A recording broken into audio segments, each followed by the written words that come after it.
Awesome. Okay, we're ready to go? Yeah, ready to go. Over to you. Thank you so much. Fabulous. I mean, first and foremost, thank you for having me. And it's so nice to see more people here. It's so nice to see so many people interested in this area. To briefly introduce myself, my name is Pippa Stacey. I went to university a few years ago now, which I'm still in denial about, but I started in 2013, graduated in 2016. I went to the University of York and I studied psychology in education. And from there, I've started working in the charity sector mainly. So I do things like communications consultancy. And then I'm also really lucky to work as a freelance writer and a blogger. I have a blog called Life of Pippa, where I talk about lots of my favourite things, but also my experiences as a young adult with a chronic illness. And to give you a little bit of insight into that area, my chronic illness is called ME, which stands for myalgic encephalomyelitis. It's a neurological condition and it's all kinds of fun to live with, I can assure you, never a dull moment. Brings up quite a lot of challenges in day-to-day life, including challenges during my own time as a student, which I'm going to talk a little bit more about later on. And if you see me glancing from screen to screen, it's because I've got my notes set up here, so just ignore me. And as Laura said earlier, please feel free to pop any questions in the chat box and we will come to those at the end. Okay, so I wanted to start by just talking a bit about how the world is beginning to change at the moment. There's been a real shift towards inclusivity in recent years, which is so important and so overdue, I think we all know. And I think that young adults in particular have been really key players in helping to facilitate some what can be quite challenging conversations about things like gender, race, sexuality. But there's one marginalised group that I don't really think has had its Me Too moment yet, and people can sometimes seem a little bit more reluctant to engage with. And that group is disability and chronic illness. Now, disability in itself is an absolutely massive topic. There is such a huge spectrum and there's no way we're going to be able to cover all of that today. So what I'm here to talk about today is a specific subgroup of disability known as chronic illness. Now, by chronic illness in a nutshell, we're talking about long-term health conditions that cause a range of symptoms day to day that significantly affect a person's life. And there's generally not a cure for these things. Within that, we also have invisible illnesses. And by invisible illness, we usually mean conditions that are obviously less visible to other people. So you might not be able to see another person's symptoms just from looking at them. They might not use visible mobility aids, so things like wheelchairs, crutches. And the two of them, chronic illness and invisible illness, they don't always overlap, but they often do. So to give you a few examples of conditions that might fall into both of these categories, there are things like ME, CFS, which is what I live with. There's also fibromyalgia, different bowel diseases, arthritis. And I think it's important to say as well that some people with mental illnesses like depression and anxiety might also be able to identify with these two categories. Now, if you're here today, the chances are you're either going to or you're thinking about going to university, pursuing higher education, which I will be honest and say I'm incredibly jealous of because I loved my time at university. And I think one of the best things about this point in your life is that when you go off to pursue these things, you're going to meet a whole new population of people. You're going to meet diverse individuals from all walks of life, which is such an amazing thing in itself. Now, among all of these new humans that you're going to encounter, the chances are you're going to meet at least a few people with chronic and invisible illnesses. And the thing is, you might not always know that at first glance because of the very nature of these things. A lot of people with chronic and invisible illnesses have learned to mask these things so that they aren't obvious when they meet people for the first time. Sometimes that's just down to personal choice. I know that that's something that I do on occasion when I can, because I want people to get to know me before they find out my entire health history and my medical record. And a lot of times it's because people have unfortunately experienced the stigma that can come with these illnesses and they feel safer to mask them. And that in itself is one of the reasons I wanted to talk a bit more later on about how you can be an ally to these people living with these conditions. So why am I telling you all of this and why should you care? First and foremost, I think it's really important to pass on some insight about a marginalised group, especially one that often gets ignored, as we've said. And yeah, later on, we are going to talk about ways that you can be an ally. And it's not just that reason that we're going to talk about this today. And not to put a downer on anyone or to scare you or anything, but I do think it's really important to say, and I think it's even more pressing given the year that we've all just had. The fact of the matter is that chronic illness really can happen to anybody. So to go into my story a little bit more, I've always been one of those really annoying type A personality people when I was little. I was one of those people who wanted to do well and do all of the things, proper people pleaser, all of that. I was always very sporty and active, and I went off to university and I had like the best time ever during my first year of uni. I enjoyed my degree. I did a lot of studying, a lot of volunteering. I made some really lovely friends. So I was going out all of the time, did lots of sport, traveled around the country for dance competitions, basically just lived my life just on the go all of the time. So that was my first year of uni. But then by the same time, the following year, I was struggling to stand up on my own. So I had been experiencing the symptoms of my chronic illness prior to going to university, but because of the nature of ME, it can be really, really difficult to get a diagnosis. And because the onset of my symptoms was so slow and so gradual, I found it really difficult to access the support I needed. And it actually took 4 years before I even realised that what I was living with was a debilitating chronic illness. And it took my health really relapsing and really declining before I could access the specialist support I needed and get the referral and get the diagnosis. So all good fun. I wouldn't wish it on anybody. And as you can imagine, adapting to life as a newly disabled student definitely wasn't without its challenges. So I left university after my first year as one person, had the summer, and I went back during my second year as a completely different person. It was almost like having to begin from scratch, and I finally became aware of the many, many barriers that people with disabilities have to face in higher education, not just in the academic and the studying side, but also in day-to-day life as well. But what I would be keen to emphasise for anybody in that situation is that, yes, it's difficult and yes, there are challenges, but please know that you are not alone in it. Support is out there. There are ways of navigating it. And you can still have an incredible student experience and one that's lived on your own terms. And we're going to touch on my book a little bit more later on, but if you happen to be a disabled or a chronically ill student, I talk a lot more about these things in my book, which is called University and Chronic Illness, a survival guide. And to be honest, one of the reasons I wrote that book is because it was the information that I so badly needed back when I was in that situation and I couldn't find myself. So that's where that came from. That's how all of that started. But to move on from that, I think one of the things I really wanted to say is that whether you're disabled or non-disabled and you're watching this now, I just want to emphasize how important it is to look after your health and well-being while you're a student. So in the UK in particular, I think that the media and the online world paint this really specific image of student life. So there are, in my head anyway, there are these two binaries. So on the one side of things, they portray the idea of being a student as somebody who's out partying until 5 a.m. every night. They get a couple of hours sleep, they roll out of bed, they eat pot noodles at all hours of the day. And yeah, being around other people all of the time, that seems to be the expectation in some ways. And then on the complete other side of the spectrum, something we've also seen in recent years is this trend of study tube. And while a lot of people do appreciate that and it can be motivational, it can sometimes promote an unhealthy work-life balance as well. The idea that if you want to be successful, you have to be studying and cramming and pushing yourself at all hours of the day. That's something that can be a little bit damaging to people's expectations as well.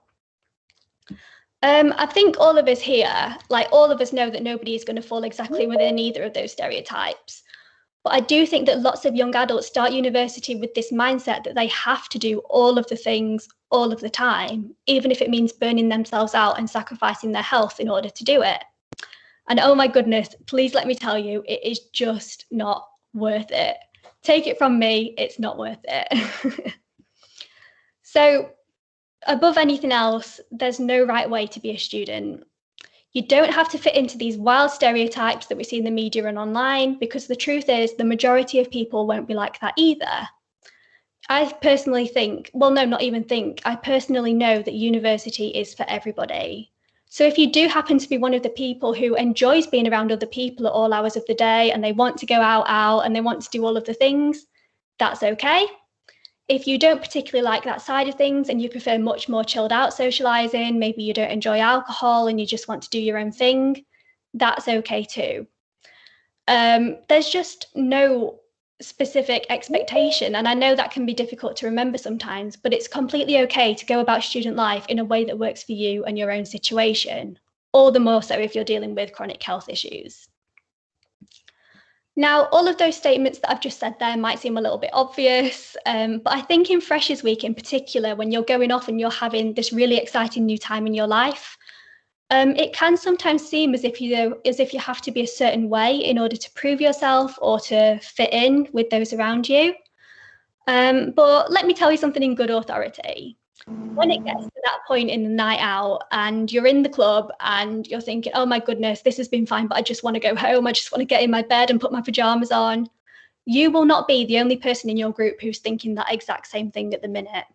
So it can seem as though you have to be the one who wants to be out all night and you want to seem like the life of the party. But once that thought has entered your mind, you will not be the only one thinking it. And trust me, if you are the person who initiates going home and ordering the pizza and putting on your pajamas, you are going to be multiple people's hero. So please bear that in mind as well. You do not have to be a certain way. If you do what you want to do, the chances are you're going to make other people feel a lot more comfortable as well. So yeah, if you take, well, how are we doing time-wise? Yeah, we're okay. So if you take one thing away from what I've said so far, I just want you to know that you really, really don't have to sacrifice your physical or mental health in order to have an incredible student experience. You really, really don't. You don't have to do all of the things all of the time because burnout is very, very real. It's definitely not something to mess with, take it from me. So please consider this your blessing to just live out your student life exactly on your own terms. It's completely okay to do that.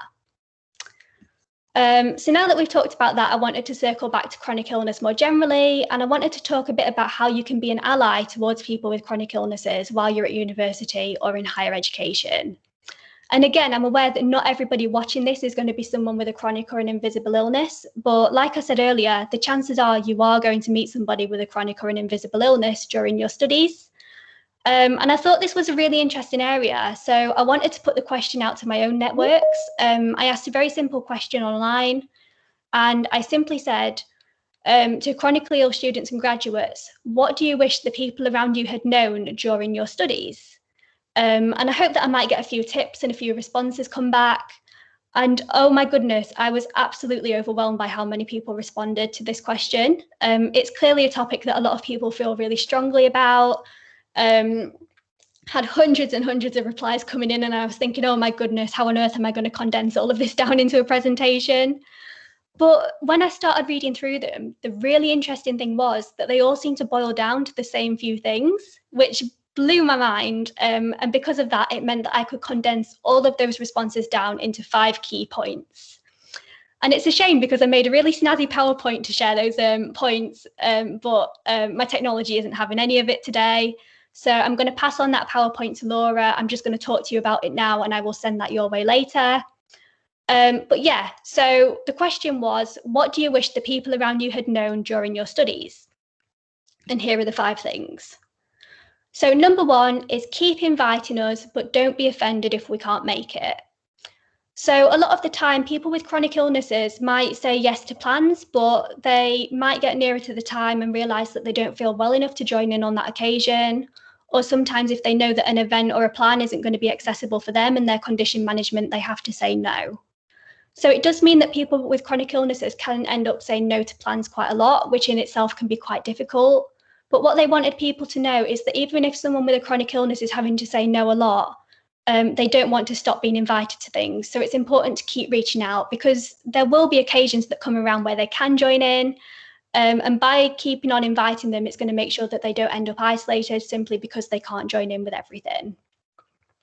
Yeah, that's that one in a nutshell. The next one, number 2, is they want people to understand that every day is different. Fluctuating illness means different capabilities on different days. That's another really important one because many people with chronic illnesses do experience fluctuating symptoms. So they have good days or better days and also bad days.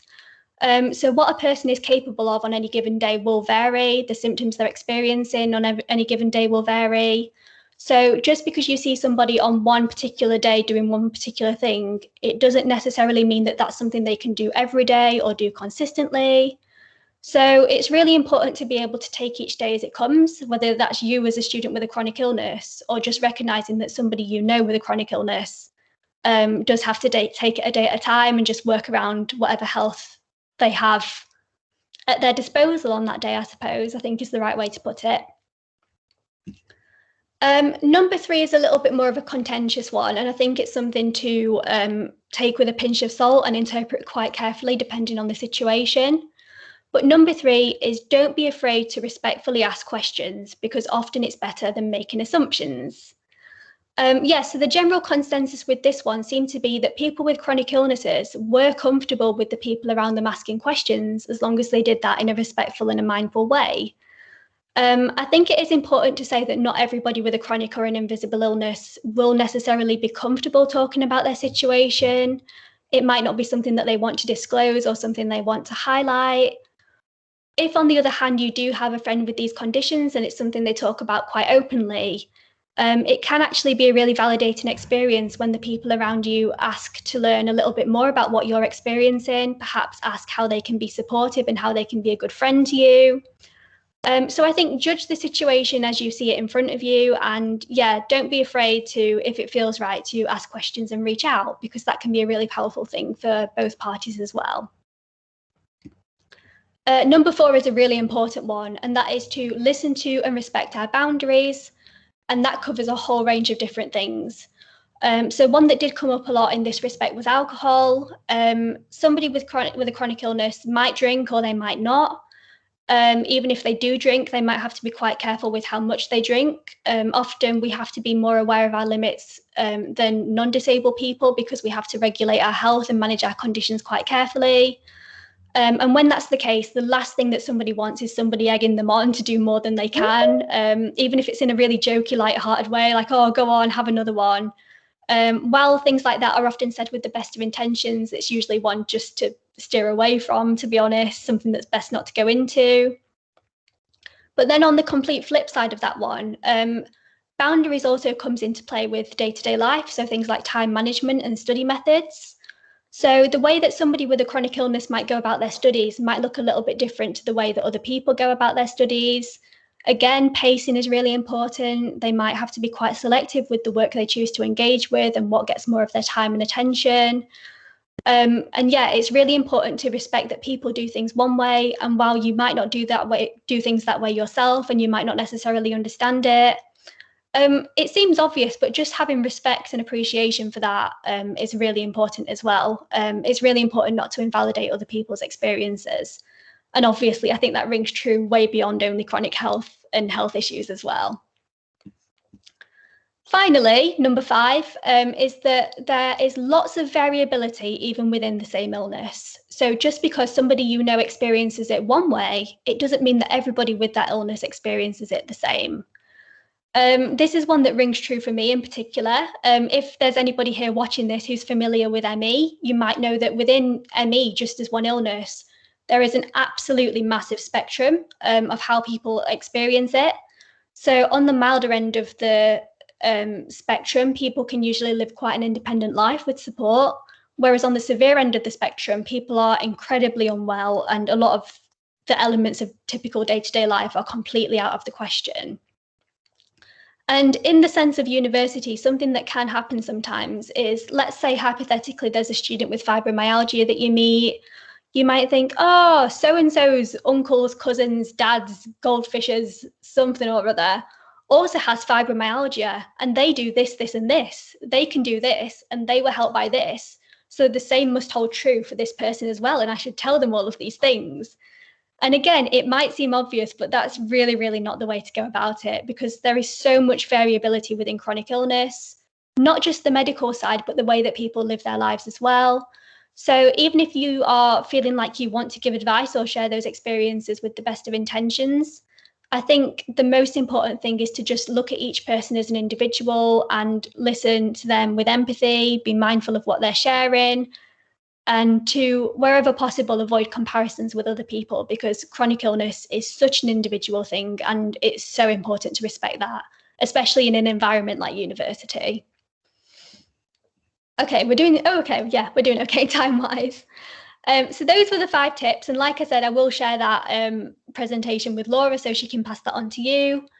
That's all that I wanted to talk about at the moment, so I will open the floor to any questions. I've not had a look at the chat box yet, but if you do have any questions whatsoever about anything that we've talked about today, any of my own experiences, anything I can help you with, feel free to pop them in there. But I just wanted to say thank you so much for listening provisionally, because it means a lot to be able to share these experiences with an audience outside of my own and the next generation of students. And if you are watching this and you're heading off to university soon, I'm so incredibly jealous, and I just hope you have the best time ever.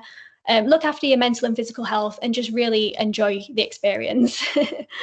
Okay, so I'll hand it back over to Laura now. Thank you very much.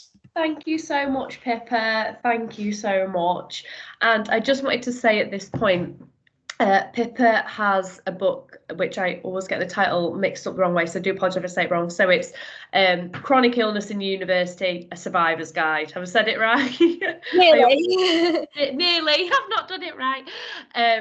So what we've done is, as part of these sessions, we've also, as a project, ordered copies of this book for students at staffs, and also students at our three colleges campus as well. So they will be available for students to access if they want them. I will be providing a little bit more detail around that, but I also, Pippa, if you want to pop in the chat your link for the book as well, if you want to maybe have a little look at Pippa's blog. She's got loads of great information on there, and her book as well, Pippa, if she would want to pop that in the chat for you guys.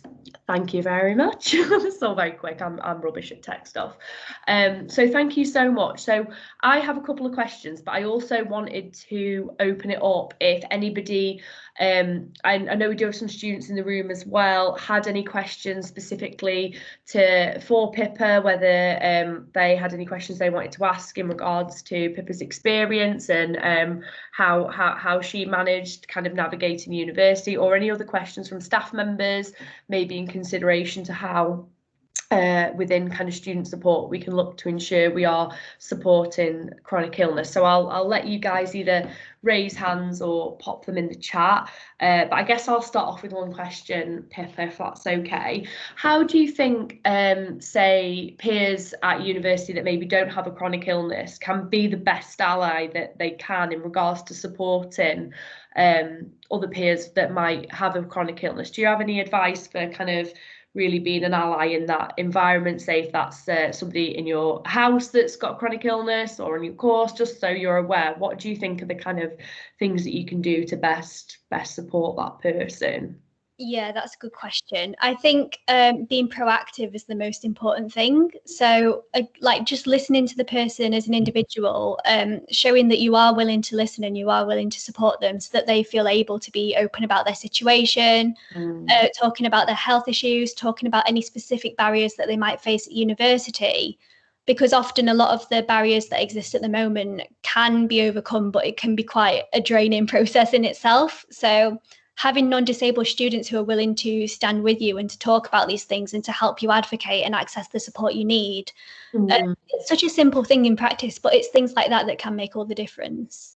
Yeah, absolutely. I think that's one thing as well, because I know me and Pippa have had a couple of conversations just in regards to some of the other areas of work that we might want to look at in regards to supporting students with a chronic and invisible illness. And I think as well, it's sometimes looking at how, I guess, as peers, we can, you know, people might have that opinion of, oh, well, I don't have that, so it doesn't affect me, or, you know, but it's actually about having a general awareness in the community.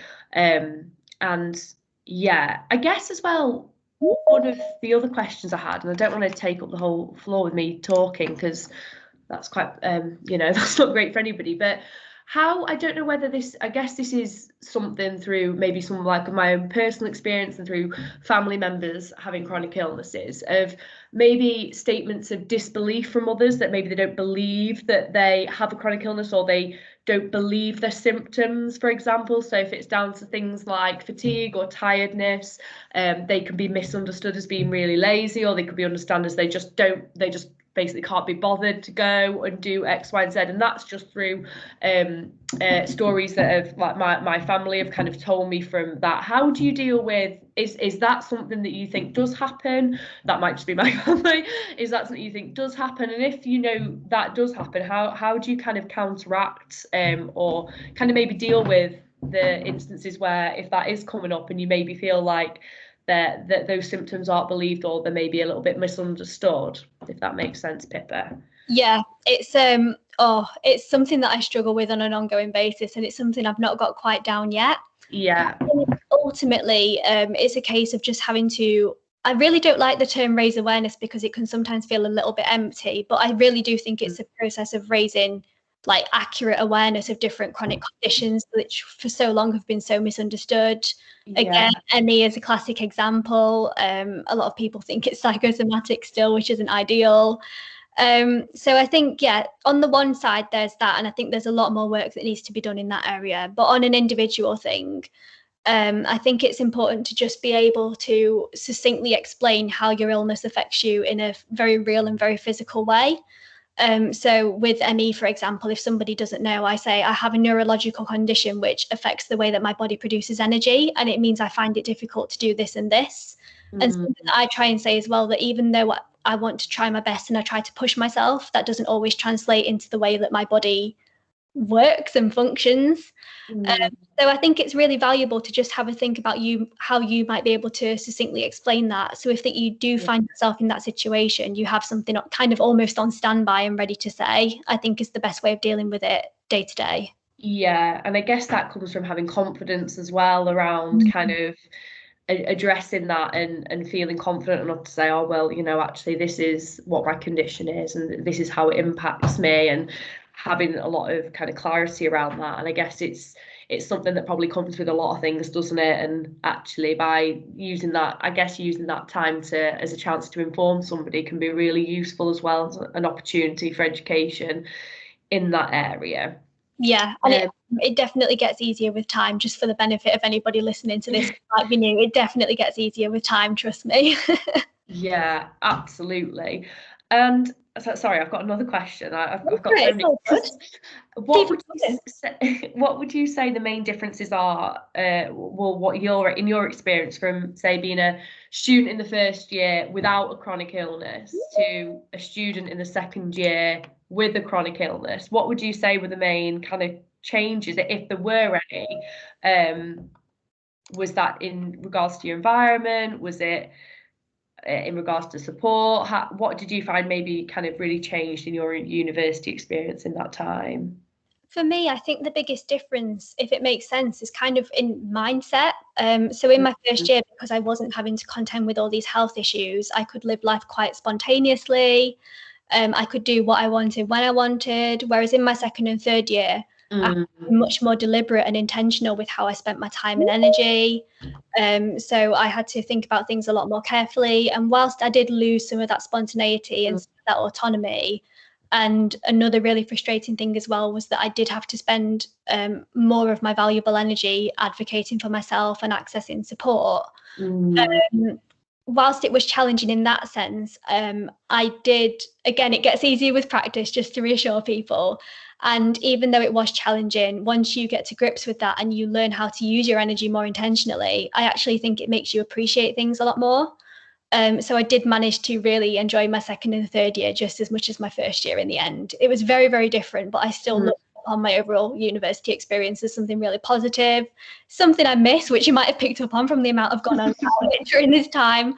I loved my uni year so much. And yeah, so I just to reassure anybody, you will have the most awesome time. Oh, fantastic. And I think my final question from me is, if you had kind of any advice for or suggestions for what could universities do to improve one thing that they could do to improve support for students with a chronic or invisible illness, what would it be if you could decide anything? Oh, that's difficult. One thing. I think it would be really good to see, so disability services at universities do really brilliant work, but sometimes as somebody with a chronic illness in particular, I don't always feel represented in the kind of support that's out there. So I think it would be amazing to see disability services engaging more with chronically ill students, learning from chronic illness charities, thinking about how they can specifically adapt to support the needs of somebody with a fluctuating illness, which in itself can bring unique challenges compared to disability more generally. So I'd really love to see more progress in that area. And again, given the last year that we've all had, the pandemic in a lot of ways might have inadvertently really moved really forward that cause. So I'm optimistic about it, and that's something I'd really like to see improve in the coming years. Oh, fantastic. It's good bit of food for thought, and always good to know kind of what any suggestions and things like that. So that's fantastic. I don't know whether there's any other questions. If people, I'll pop my email in the chat here. I can't talk and type.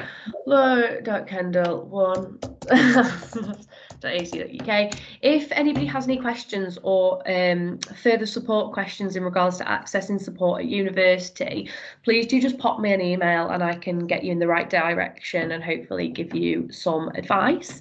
But if not, I will move on to the next section of the presentation today. Unfortunately, the Kiel Invisible Illness Society have been unable to present at this session today, but they will be sending over a pre-recorded session which I will be able to forward to you all.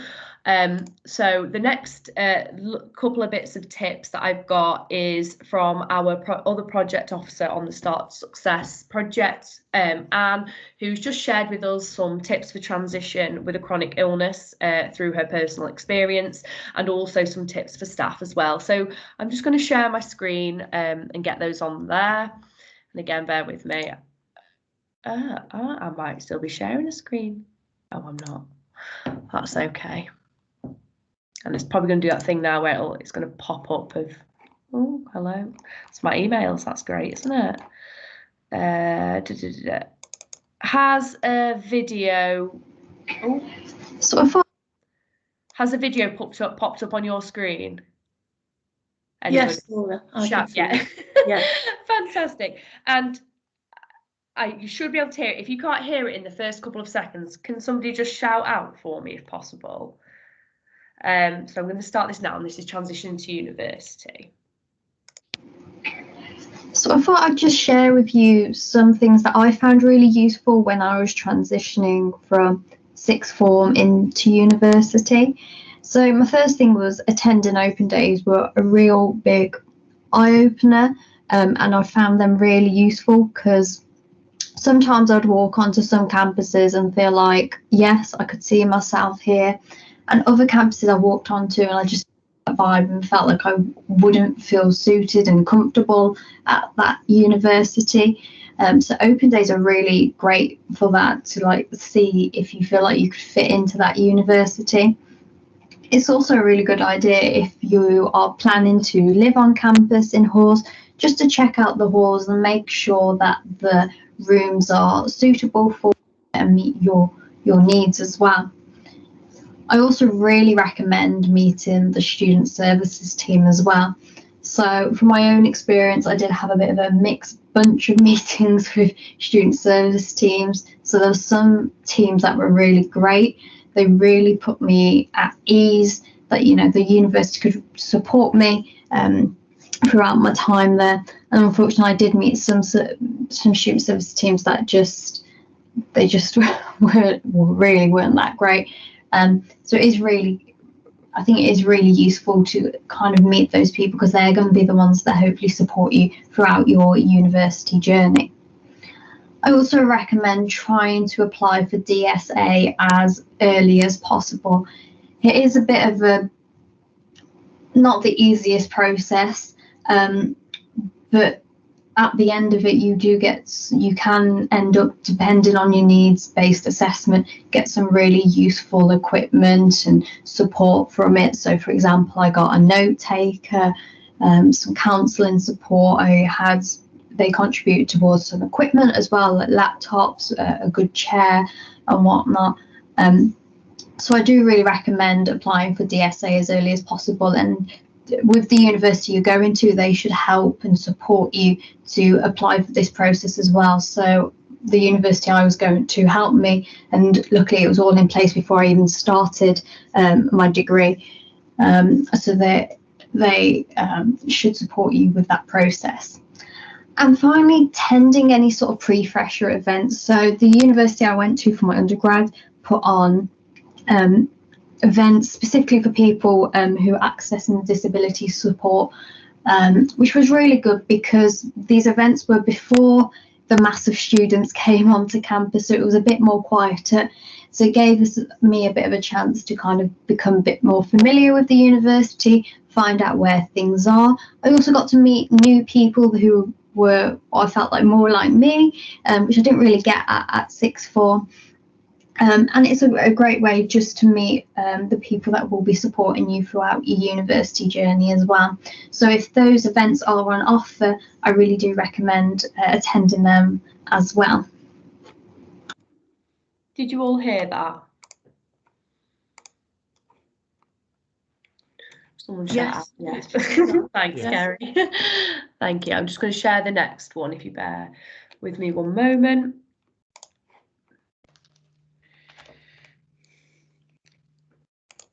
My apologies for being slow.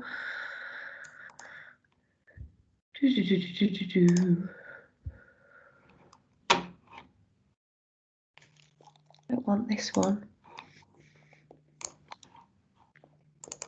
And here's now some recommendations.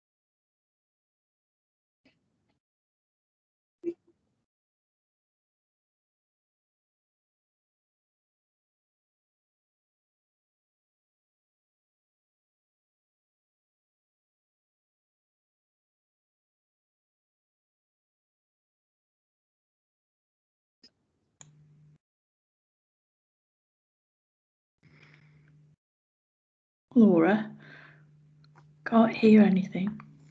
Can you not hear anything? No, don't know if anyone else can. That's me. I'll restart the video because I didn't include computer sound. Thank you, Gary. Everyone's in silence. I'm sorry, guys. Include computer sound. Right, I'll start again.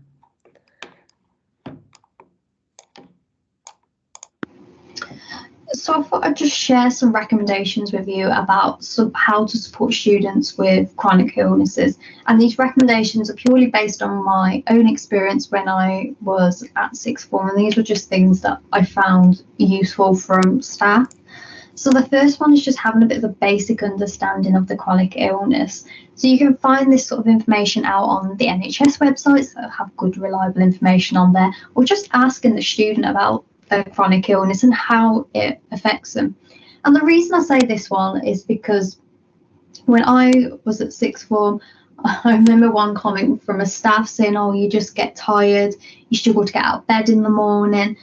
And straight away, this broke any sort of trust with that staff. I did not go and speak to that staff afterwards because I felt like they just did not understand. Well, they obviously did not understand my illness, and I just did not feel comfortable talking to them after that. The second one is about making adaptations, which I'm sure you already do. So obviously, if you have a bit of a basic understanding of the illness and if you've spoken to the student about how it affects them, it obviously will help with making the adaptations. So for me, typically at our sixth form, you would take 4 ASs in the first year. But for me, they adapted it so I just had to take 3. And to be fair, for the first 6 months, I was switching and changing between courses until I found what suited me. And I ended up doing a double BTEC and A-level in the end. And that was really useful for me. I also was lucky enough that I had a room that I could go to where only a few students had access to, which was a bit more quieter. And that was because I couldn't sit in classes for the full periods of time, so I was able to go to this room to finish off studying or just get a bit of a quiet space, and that was really useful for me. Obviously that depends on room and availability at your college or sixth form, but I personally found that really useful. And my final one is, please don't tell students, oh, they get more support once they get to university, they have all the money. Like, this is just, you just don't want to be hearing it. You feel like you're getting a bit fobbed off, and you know, I do appreciate universities probably do have more money and they have more resources to support students, but as a sixth form student, you don't want to be hearing that, because you obviously need support there and then.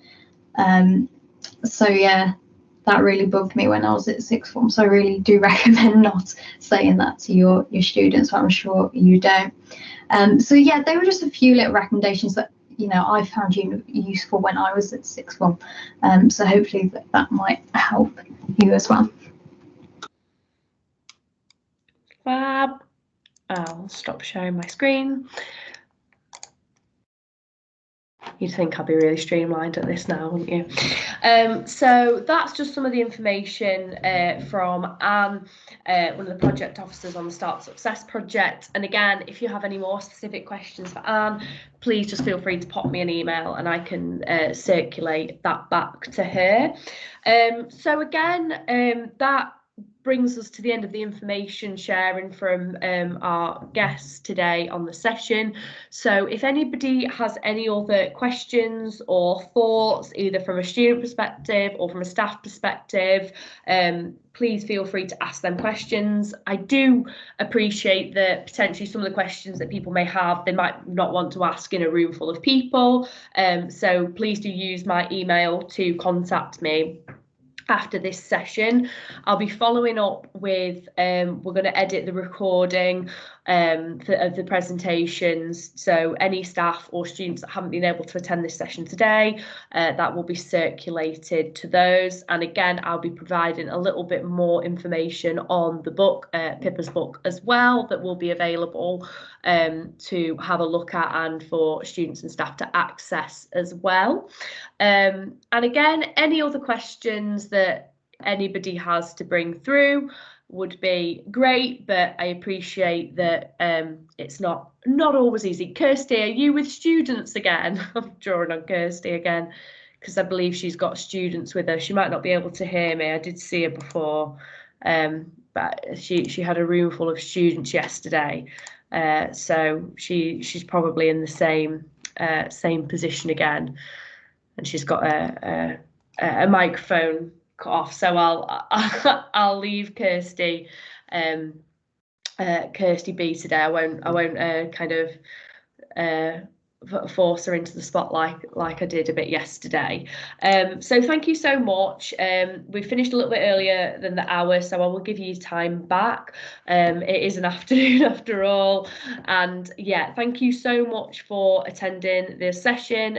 My details are in the chat. Any further questions, please do just pop them through, and I'll be sending out a bit more information in regards to this session and further sessions that are planned as well.